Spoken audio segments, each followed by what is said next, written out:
Welcome to Helpful Humans, the podcast about people who are creating good in our world by helping and empowering others. I'm Kim Drobes, and I'm honored to share these stories with you. They get to the heart of who we are as human beings while exploring our inherent desire to make a difference.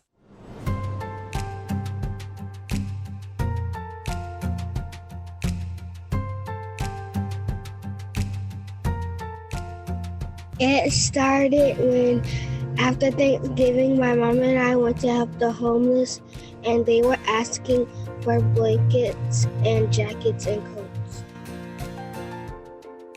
That's Rose. She's 8 years old, and she's talking about this past Thanksgiving when she and her mom, Sherry, ended up with a heap of extra food. We cooked in overabundance because of COVID, because we had a lot of family members that, although we're not going to actually dine with us, they were going to have, to-go plate. So I made sure I cooked plenty of food, and we ended up with about 20 more to-go plates of food than we had family members. And I told Rose, I said, well, Rose, I said, let's go in, because, we knew that there were lots of encampments near our house, not too terribly far away. So I said, well, let's go ahead and box up some of this food and let's just go take it out and see if anybody needs any.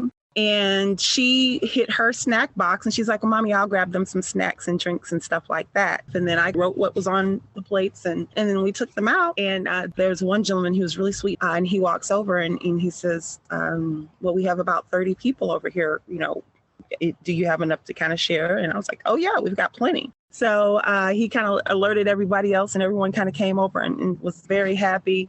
But then one guy walked over and he said, ma'am, do you have a blanket?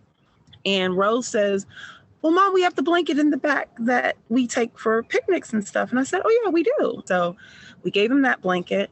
And then another guy comes, do you have another blanket? And I said, well, we had one more left. And I said, but it wasn't as thick as the first one we'd given. But he said he didn't care because it was starting to get, cold. It wasn't too cold, but it was starting to get there. And this one, with tears in her eyes, she says, Mommy, we need more blankets. And I said, yeah, we need more blankets. So we went to, was it Value Village thrift store? We went to Dollar Tree. We went to Dollar Tree. Family Dollar. And Family Dollar. Any store. Yeah, we went to a bunch of different stores and just started gathering things that we thought, the people would need. They started asking for book bags. And then, you came up with the idea of the book bag. You said they needed something to carry it in. Yeah. And then one of the guys did say, he was like, he says, I really needed something to carry my things in because sometimes they ask us to leave and I don't really have a way to carry all my stuff. And so we ended up we found book bags at the thrift store. And our original goal was just to do 40 of these. But I kept going on and on. Yeah, every weekend, Rose is like, we need to go and do more. We need to go do more.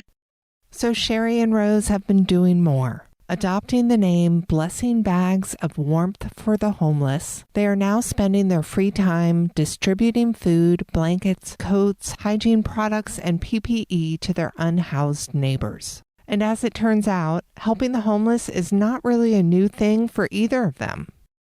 My grandmother, Louise White, she's 100 years old now. And when I was a little girl, about her age, we would go downtown to pay the water bill. And she'd have one bag, and she would fill that bag with about 10 or 15 bologna. It was usually bologna and cheese or something like that, something simple. And then when we got off the train, the path that we walked to get to where we paid the water bill, it was usually quite a few homeless individuals. And my grandmother would pass these sandwiches out. And I just remember the people were always so happy to receive these sandwiches.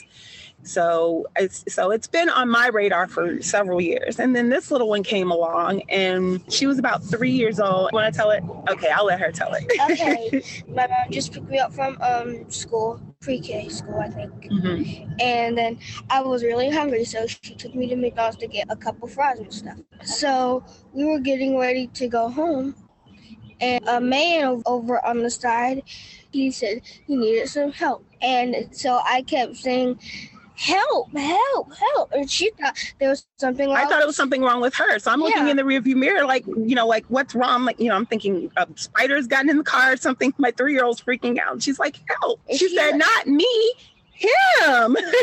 And then she was like, oh, okay, now I figure out what you're talking about. And so she had some leftover McDonald's and like a burger and some fries. So she asked me would I like to give him some fries, and I said yes. So I grabbed a burger and a french fries, and then I gave it out to him, and he said, thank you, man, God bless you.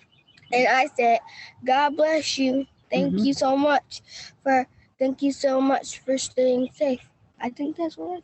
Well, you said a few things. Even at a very young age, Rose has had a lot of empathy for people.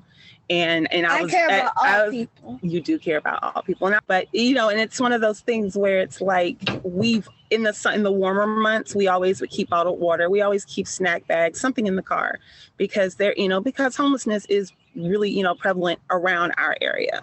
It's something that we see quite often. And, like I said, even as young as 3, she knew that this was a person that needed help. Sherry knows that sometimes people are homeless due to a spiraling of circumstance. After the break, she'll share an example and tell us about her future plans to help the unhoused, even in the most complicated of situations.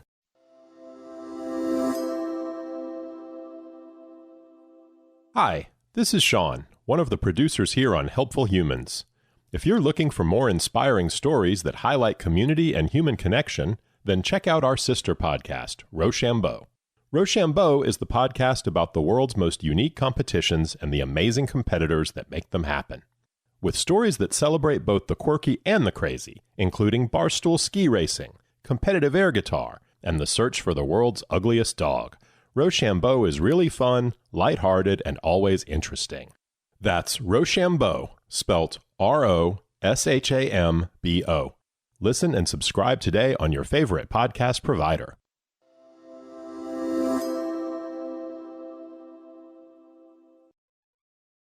When Sherry and Rose are out distributing goods, sometimes the recipients share their layered stories of how they ended up sleeping on the street. And in some cases, Sherry has learned that other organizations have tried to get them housed in the past, only to have the process derailed by common systematic requirements.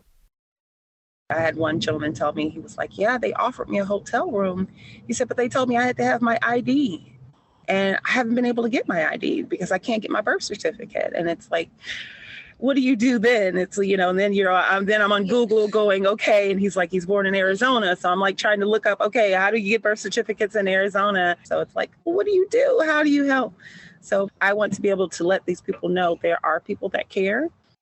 And believe me, Sherry does care. And moving forward, she wants to be able to assist people with a variety of circumstance.